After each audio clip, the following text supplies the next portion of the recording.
दोस्तों कैसे आप सभी पीटी एग्जाम मास्टर में आप सभी का स्वागत है। दोस्तों जैसा कि साइंस देख रहे हैं हम लोग साइंस का ये हम सेकंड पार्ट कर रहे हैं। आप लोग को भी पता है जो कि एग्ज़ाम अब नज़दीक आ चुका है, तो चलिए हम लोग शुरू करते हैं। पहला क्वेश्चन देख सकते हैं, कह रहा है एक व्यक्ति किसी घर्षण रहित क्षैतिज धरातल पर खड़ा है। इस धरातल पर एक निश्चित दूरी तक वह कैसे आगे बढ़ सकता है? तो कैसे आगे बढ़ सकता है? तो वो छींक कर, कैसे छींक कर, ये आंसर हो जाएगा। नेक्स्ट क्वेश्चन की तरफ हम लोग बढ़ते हैं। दूसरा क्वेश्चन देख सकते हैं, कह रहा है आपको निम्नलिखित में से किसका संहित केंद्र वस्तु के बाहर होता है? किसका संहित केंद्र जो है वस्तु के बाहर होता है? तो किसका होता है? तो रिंग वलय का जो है वो आपको वस्तु के बाहर होता है। नेक्स्ट क्वेश्चन, दो समान द्रव्यमान की वस्तुओं की गतिज ऊर्जाओं का अनुपात 4:9 है, तो उसके वेग का अनुपात होगा, उसके वेग का अनुपात होगा। तो क्या होगा दोस्तों? तो चलिए हम लोग देखते हैं। तो इसका आंसर हो जाएगा 2:3। क्या हो जाएगा? 2:3। चलिए नेक्स्ट क्वेश्चन की तरफ बढ़ते हैं। नेक्स्ट क्वेश्चन देख सकते हैं, कह रहा है आपको निम्नलिखित में से कौन सी एक सदिश राशि है? निम्नलिखित में से कौन सी एक सदिश राशि है? तो कौन सा सदिश राशि है? तो संवेग जो है वो आपको सदिश राशि है।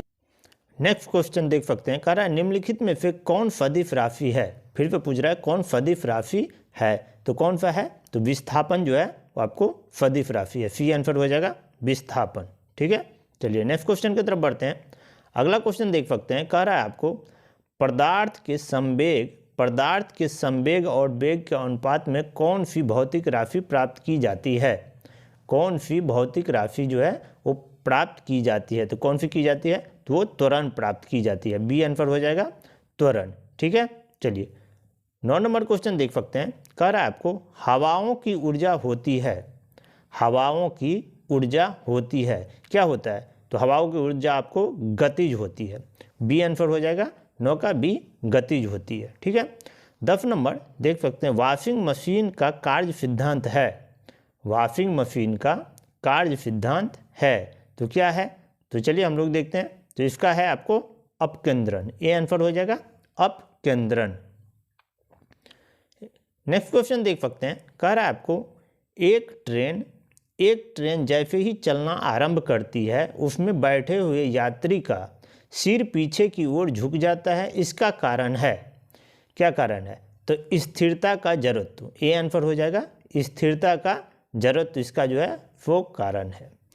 नेक्स्ट क्वेश्चन देख सकते हैं, कह रहा है आपको एक ट्रक, एक कार और एक मोटरसाइकिल की गतिज ऊर्जाएं समान है। यदि समान अवरोधक बल लगाए जाए और वे क्रमशः एक्स वाई जेड दूरी पर रुके तो क्या होगा? तो क्या होगा? तो X equal to Y equal to Z, तीनों एक साथ ही रहेगा। तो X equal to Y equal to Z, C answer हो जाएगा। नेक्स्ट क्वेश्चन देख सकते हैं, कह रहा है तेल से अंशतः भरा हुआ तेल का एक टैंकर समतल सड़क पर आगे की ओर एक समान त्वरण से जा रहा है। तेल का मुक्त पृष्ठ क्या होगा इसका आंसर? तो परवलयी वक्र का आकार लेगा। किसका आकार लेगा? तो परवलयी वक्र का आकार लेगा। तो डी आंसर हो जाएगा। ठीक है, डी आंसर हो जाएगा। चलिए 14 नंबर क्वेश्चन देखते हैं। सॉरी, इसमें नंबरिंग थोड़ा सा ये है ऊपर नीचे, इसीलिए आप लोग इससे घबराइएगा मत। नेक्स्ट क्वेश्चन, निम्न कथनों पर विचार कीजिए। एक तीक्ष्ण वृत्ताकार पथ पर तीव्र गति से जाता हुआ चार पहिए वाहन बाहर की पहियों पर उल्टेगा, अंदर के पहियों पर उल्टेगा, बाहर की तरफ फिसलेगा या अंदर की तरफ फिसलेगा। तो क्या आंसर हो जाएगा इसको? तो इसका आंसर हो जाएगा आपको ए 1 और 3, बाहर की पहियों पर उल्टेगा और आपको बाहर की तरफ फिसलेगा। तो इसका आंसर हो जाएगा आपको ए। ठीक है, चलिए नेक्स्ट क्वेश्चन देख सकते हैं, कह रहा है आपको त्वरण ज्ञात करने का सही सूत्र कौन सा है? त्वरण ज्ञात करने का सही सूत्र कौन सा है? तो इसका आंसर हो जाएगा A equal to V minus U by T. ठीक है, चलिए नेक्स्ट क्वेश्चन, न्यूटन का पहला गति नियम संकल्प देता है। न्यूटन का पहला गति नियम जो है संकल्प देता है, क्या देता है? तो ये आपको जड़त्व के नियम का, क्या? जड़त्व के नियम का। नेक्स्ट क्वेश्चन, रॉकेट किस सिद्धांत पर कार्य करता है? रॉकेट पूछ रहा है किस सिद्धांत पर कार्य करता है। तो किस सिद्धांत पर रॉकेट कार्य करता है? तो न्यूटन के तृतीय नियम पर। किस पे? न्यूटन के तृतीय नियम पर। ये आंसर हो जाएगा। नेक्स्ट क्वेश्चन, पत्थर को ठोकर मारने से व्यक्ति को चोट लगने का कारण है। व्यक्ति को चोट लगने का कारण क्या है? प्रतिक्रिया। सी आंसर हो जाएगा, प्रतिक्रिया। नेक्स्ट क्वेश्चन देख सकते हैं। कह रहा है आपको एक समान गति वाला पिंड क्या आंसर होगा? त्वरित नहीं होता है, त्वरित हो सकता है, हमेशा त्वरित होता है, एक समान वेग होता है। तो क्या होगा? तो त्वरित हो सकता है। क्या होगा? त्वरित हो सकता है। ठीक है, चलिए नेक्स्ट क्वेश्चन देख सकते हैं। कह रहा है आपको लिफ्ट में मनुष्य का प्रत्यक्ष वजन वास्तविक वजन से कम कब रहता है? लिफ्ट में मनुष्य का प्रत्यक्ष वजन वास्तविक वजन से कम कब रहता है? तो कब रहता है? तो जब लिफ्ट तेजी से नीचे जा रही हो। सी आंसर हो जाएगा। ठीक है दोस्तों, बढ़ते हैं। 21 नंबर क्वेश्चन कर रहा है गतिपालक चक्र भाप इंजन का महत्वपूर्ण हिस्सा क्यों होता है? क्यों होता है? तो 21 का आंसर हो जाएगा आपको ए, गति को समान रखने में इंजन की सहायता करता है। ठीक है, चलिए नेक्स्ट क्वेश्चन की तरफ। 22 नंबर क्वेश्चन देख सकते हैं। कह रहा है आपको किसी उपग्रह में अंतरिक्ष यात्री द्वारा गिराया गया चम्मच क्या होगा? तो इसका हो जाएगा उपग्रह की गति का अनुसरण करता रहेगा। सी आंसर हो जाएगा। ठीक है, चलिए 23 नंबर क्वेश्चन देख सकते हैं। कह रहा है आपको दूध को मथने पर क्रीम अलग हो जाती है, इसका कारण है? क्या कारण है? तो इसका हो जाएगा अपकेंद्रीय बल के कारण जो है वो दूध को मथने पर क्रीम निकलता है। 24 नंबर क्वेश्चन देख सकते हैं। कह रहा है आपको एक समान वेग से चल रही गाड़ी में से एक व्यक्ति प्लेटफॉर्म पर एक गेंद गिराता है। प्लेटफॉर्म पर खड़े एक प्रेक्षक द्वारा देखे जाने वाली गेंद का पथ कैसा होगा? तो कैसा होगा? ये परवलय होगा। सी आंसर हो जाएगा, परवलय होगा। ठीक है, चलिए 25 नंबर क्वेश्चन देख सकते हैं। कह रहा है आपको एक गोली टकराती है और एक अनुप्रस्थ घर्षणहीन मेज पर परे एक ठोस ब्लॉक में धंस जाती है। इस प्रतिक्रिया में कौन सी राशि सुरक्षित है? कौन सी राशि कह रहा है सुरक्षित है? तो कौन सा है? तो ये आपको केवल संवेग सुरक्षित है। कौन सा? संवेग। देख सकते हैं 26 नंबर क्वेश्चन। एक मकान की छत से भूमि की ओर एक पत्थर गिराया जाता है, उस पत्थर की गतिज ऊर्जा अधिकतम कब होगी? गतिज ऊर्जा अधिकतम कब होगी? जब भूमि पर पहुंचने के ठीक पहले। सी आंसर हो जाएगा भूमि पर पहुंचने के ठीक पहले। 27 नंबर क्वेश्चन देख सकते हैं। कह रहा है आपको रॉकेट की गति पर निम्नलिखित में से कौन सा संरक्षण सिद्धांत लागू होता है? कौन सा संरक्षण सिद्धांत जो है वो लागू होता है? तो ये संवेग का संरक्षण सिद्धांत। कौन सा? संवेग का संरक्षण सिद्धांत। 28 नंबर क्वेश्चन। निम्नलिखित में से किसने न्यूटन के पूर्व ही बता दिया था कि सभी वस्तुएं पृथ्वी की ओर गुरुत्वाकर्षित होती है? तो किन्होंने बताया था? तो ये आपको ब्रह्मगुप्त ने। किन्होंने? ब्रह्मगुप्त ने। गुरुत्वाकर्षण का सिद्धांत किसने दिया? गुरुत्वाकर्षण का सिद्धांत किसने दिया? तो किन्होंने? आइजैक न्यूटन ने। आइजैक न्यूटन ने। चलिए 30 नंबर क्वेश्चन देख सकते हैं। कह रहा है आपको अंतरिक्ष यात्री निर्वात में सीधे खड़े नहीं रह सकते क्योंकि गुरुत्व नहीं होता है, इसीलिए ये आंसर हो जाएगा। चलिए 31 नंबर क्वेश्चन। अंतरिक्ष यान जो चक्कर लगा रहा है से एक सेब छोड़ा जाता है तो क्या होगा? तो आपको अंतरिक्ष यान के साथ साथ उसी गति में जो है वो गतिमान हो जाएगा। 31 का सी। ठीक है, चलिए 32 नंबर क्वेश्चन। कह रहा है आपको लकड़ी, लोहे व मोम के समान आकार के टुकड़े को समान ऊंचाई से पृथ्वी पर गिराया जाता है। कौन सा टुकड़ा सर्वप्रथम पृथ्वी की सतह पर पहुंचेगा? कौन सा टुकड़ा पहुंचेगा? तो 32 का हो जाएगा आपको डी, सभी साथ साथ पहुंचेगा। सभी जो है वो साथ साथ पहुंचेगा। 32 का डी।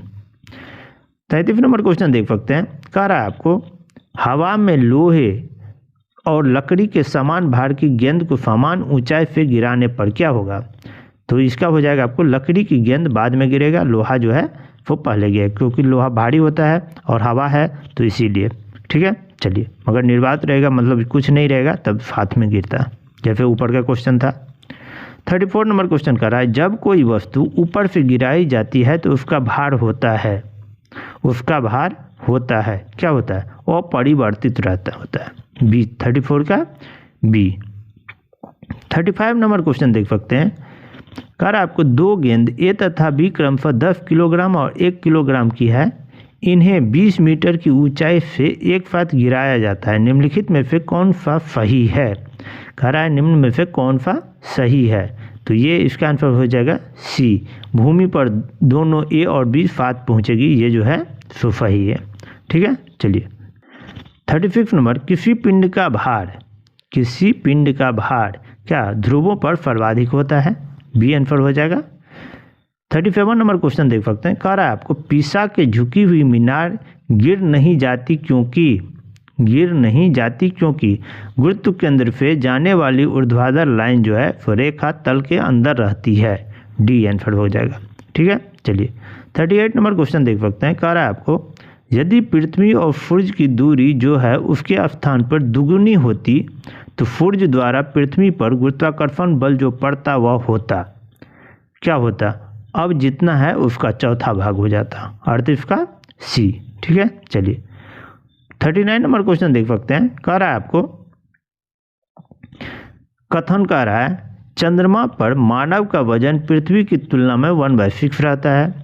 कारण कह रहा है चंद्रमा पर पृथ्वी की तरह गुरुत्वाकर्षण नहीं है।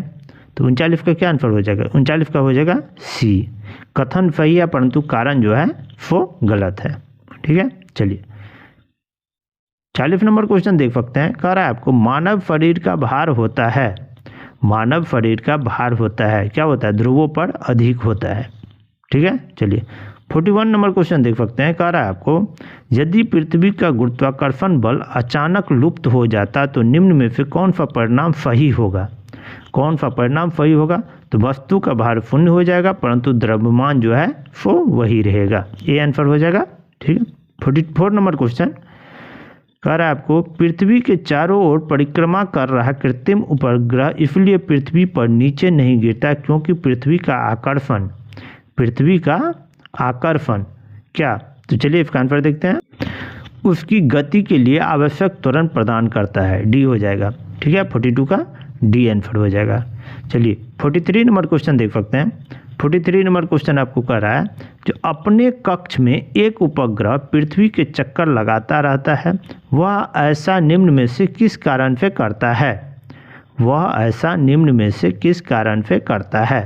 तो केंद्राभिमुखी बल के कारण। बी आंसर हो जाएगा।